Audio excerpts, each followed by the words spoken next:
El arresto de la primera dama llevó a Zelensky a reforzar de inmediato su seguridad, según un destacado comunicado procedente de Rusia. Moscú solicitó negociaciones con Occidente. El Kremlin enfrenta una nueva crisis. Rusia se encuentra al borde de la derrota. Un ataque alcanzó una base militar de los Estados Unidos de América. Trump busca un pretexto para una invasión. Las autoridades recurren a medidas desesperadas. Se registra una protesta nacional y enfrentamientos masivos con la policía, con demandas de renuncia del gobierno. Se emitió una declaración conjunta de los aliados. Al son de las canciones del Festival Eurovisión, el régimen de Kiev, utilizando recursos provenientes de los Estados Unidos de América, llevó a cabo otro atentado masivo. Los objetivos de los ataques fueron exclusivamente civiles: personas, edificios de apartamentos y casas particulares. Estos atentados, al igual que los anteriores, son considerados crímenes cometidos por Zelensky y la administración presidencial, además de quienes los financian dentro del llamado Grupo Minoritario Occidental Colectivo. De hecho, la final del concurso musical Eurovisión tuvo lugar el mismo día que un ataque masivo con drones ucranianos a la región de Moscú, pero difícilmente ambos acontecimientos estén relacionados.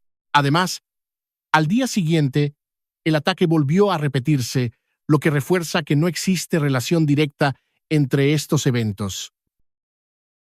Por segunda vez en una semana, un Kremlin está en llamas en la capital rusa. Sin embargo, nuevamente, no se trata de aquel desde donde se lanzan amenazas nucleares, sino del Kremlin de Izmailovo. De acuerdo con medios locales, materiales de acabado almacenados en un área abierta junto al complejo se incendiaron. La zona afectada por el fuego abarca aproximadamente 300 metros cuadrados y las llamas se extienden en dos direcciones diferentes.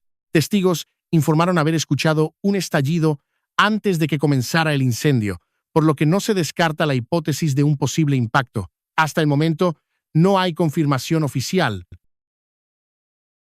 Los detalles de los ataques ucranianos contra buques rusos y centros de mando salen a la luz cada vez con más frecuencia, a diferencia de los propios barcos rusos que aparecen cada vez menos. Un ejemplo de ello es el ataque de un dron ucraniano contra el patrullero ruso del proyecto 10.410 Svetliak. El golpe impactó directamente en la popa del buque, y aquí es fundamental resaltar que no ocurrió en el Mar Negro, donde la flota rusa lleva tiempo bajo amenaza, sino en el Mar Caspio. Se trata de una región que Moscú solía considerar como una retaguardia profunda y segura. Además, los drones ucranianos muestran un cambio de estrategia. Cada vez actúan menos como simples granadas voladoras y más como auténticas plataformas de ataque. Según los informes, el FP-2 habría lanzado cohetes no guiados contra un objetivo en Crimea. Es decir, el dron no solo se estrella contra el objetivo, sino que porta armamento, se posiciona y ejecuta el ataque, actuando como una mini aviación. Incluso los propios ocupantes empiezan a admitir con mayor frecuencia que el rumbo de la guerra se inclina a favor de Ucrania. El desfile del 9 de mayo, organizado por Vladimir Putin, no mostró el poder del Kremlin, sino su vulnerabilidad.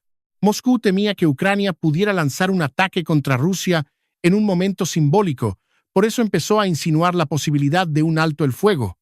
Sin embargo, fue Kiev quien decidió no atacar. Esa diferencia es clave. Ahora Ucrania no solo se defiende, sino que escoge cuándo y dónde presionar. Depósitos de munición, puertos, fábricas, instalaciones de misiles e incluso objetivos en la zona de Moscú. En este contexto, resulta extraño escuchar que el Kremlin planea terminar la guerra. Además, las autoridades rusas han manipulado esta narrativa. Cuando Putin declaró que todo pronto acabaría, no se refería a aceptar un compromiso. Según los análisis, lo que pretendía era que Estados Unidos de América presionara a Ucrania para rendirse. Así que no fue un día de la victoria. No se puede considerar tampoco un día de derrota, pero en la Plaza Roja ciertamente no hubo ambiente de triunfo. Un profesor opina que el Kremlin sigue esperando que Ucrania entregue territorios Sostiene que una reunión entre Putin y Zelensky solo tendría sentido desde la óptica rusa si fuera para firmar una capitulación. Por eso, todas las declaraciones sobre la paz son simplemente ruido. Por ejemplo, cuando el portavoz Peskov dice que buscan iniciar negociaciones, conviene tomarlo con precaución y apenas darle valor. La esperanza es que prevalezca una postura pragmática y se concrete algún avance si Rusia realmente acepta dialogar. Sin embargo, el discurso de las autoridades rusas está marcado por la expectativa de que otro actor internacional resuelva la situación y que Moscú se limite a aceptar o rechazar la solución. Mientras tanto, en la Unión Europea crece la opinión de que no se debe permitir a Rusia sentarse a la mesa de negociaciones, al menos por ahora, porque, según afirman, el país está al borde de la derrota y no conquista nuevos territorios. En este contexto, Rusia busca países indecisos para poner el tema de las negociaciones en la agenda, mostrando así cierta debilidad y queriendo que el debate se traslade a la comunidad internacional.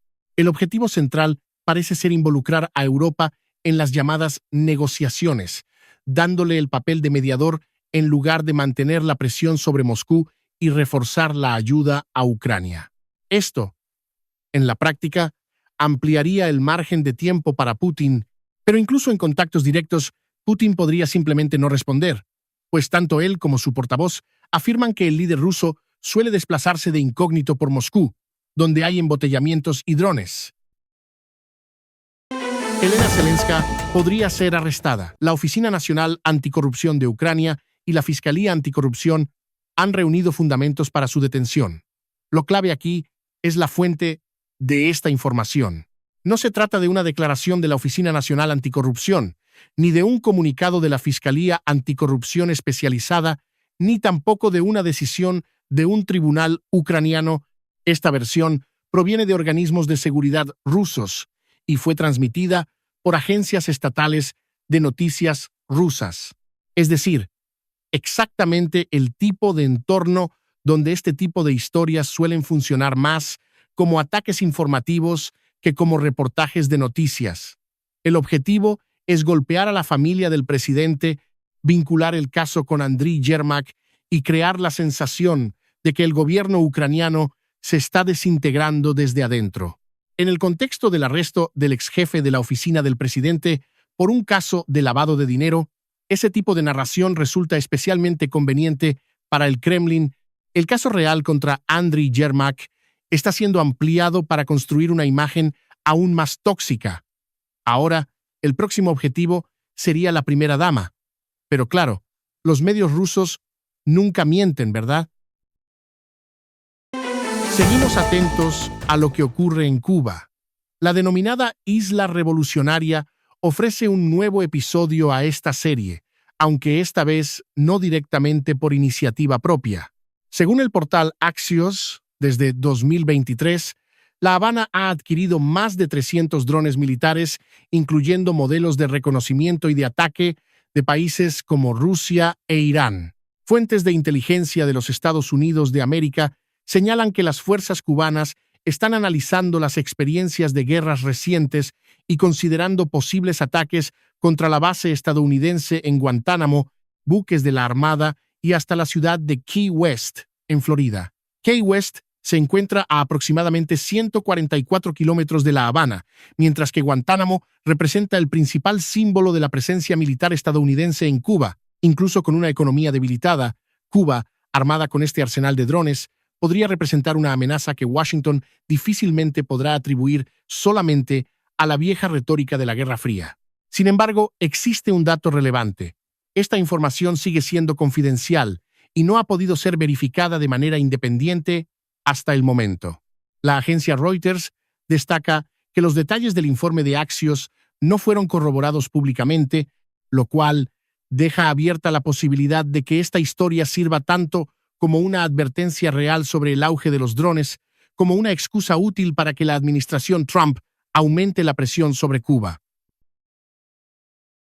La situación en torno a Irán vuelve a cobrar relevancia mientras el expresidente de los Estados Unidos de América, Donald Trump, afirma que Irán ha sido derrotado, la Organización del Tratado del Atlántico Norte parece observar un panorama muy diferente. Según informa el diario The Independent, datos de la inteligencia de la alianza indican que Teherán ha conservado por lo menos el 60% de su capacidad de misiles previa al conflicto y todavía puede atacar a los aliados de los Estados Unidos de América en Oriente Medio.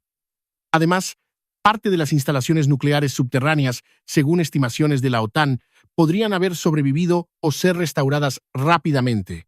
Esta percepción se intensifica con los datos publicados por The New York Times. La inteligencia estadounidense considera que Irán ha recuperado el acceso a 30 de las 33 bases de misiles situadas cerca del estrecho de Hormuz, ha conservado alrededor del 70% de sus lanzadores y aproximadamente el mismo porcentaje de su arsenal de misiles balísticos y de crucero anterior al conflicto.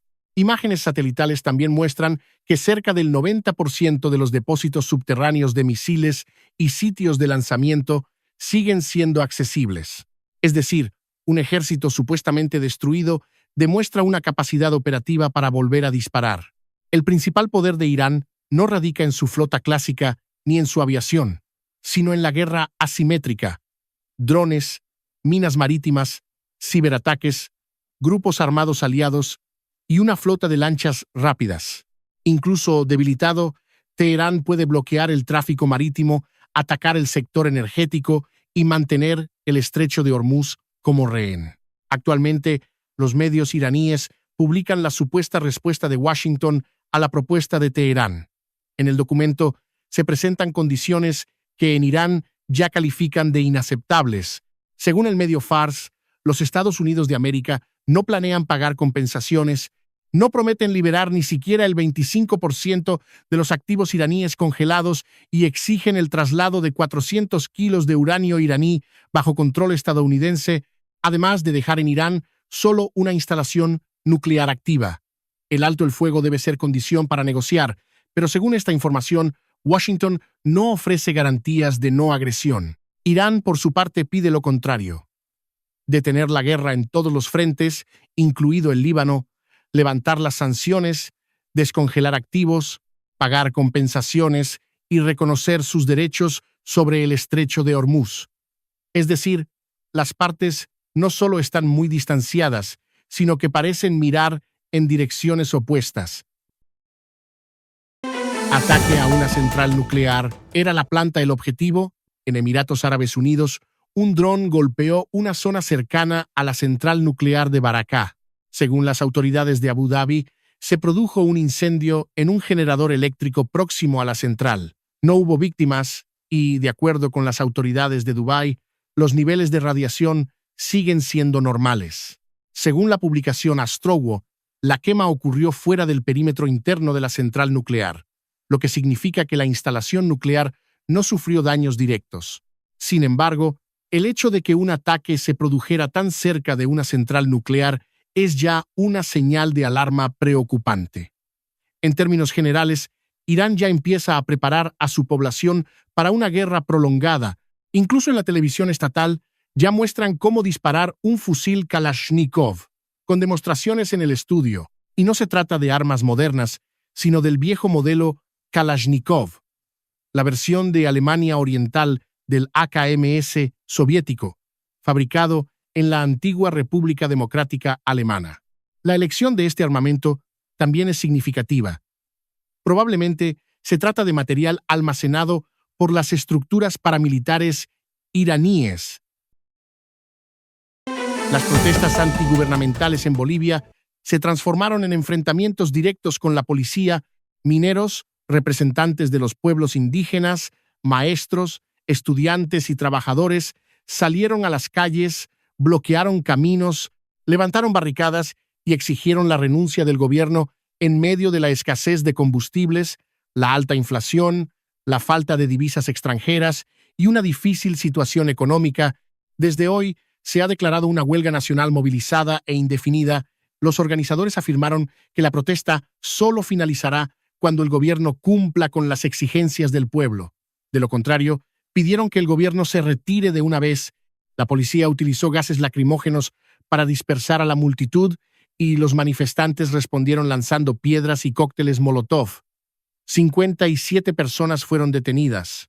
Las autoridades informaron que, debido a los bloqueos, 3 personas fallecieron porque no pudieron llegar a tiempo al hospital. Ahora, el gobierno despliega 3.500 militares y policías para despejar las carreteras y restablecer el suministro de alimentos, medicamentos y oxígeno a los hospitales. ¿Cómo es posible que en el Alto actualmente se realicen asambleas donde las principales demandas sean aumentar salarios y no trabajar? Según un portavoz gubernamental, para exigir aumentos salariales, primero hay que generar empleos. Por eso, afirmó respetuosamente que no hay que venir solo con demandas, sino con un plan de trabajo. La crisis ya ha atravesado las fronteras de Bolivia, Paraguay, Argentina, Chile, Perú, Ecuador, Costa Rica, Panamá y Honduras emitieron una declaración conjunta apoyando al gobierno de Rodrigo Paz. Sin embargo, el problema es más profundo que los bloqueos. Cuando no hay combustible, los precios suben, escasean las divisas y la gente bloquea caminos. Ya no es simplemente una protesta. El punto central es que tal vez ha llegado el momento de que alguien más se inspire y también exprese su inconformidad. ¿Quién podría ser esa persona?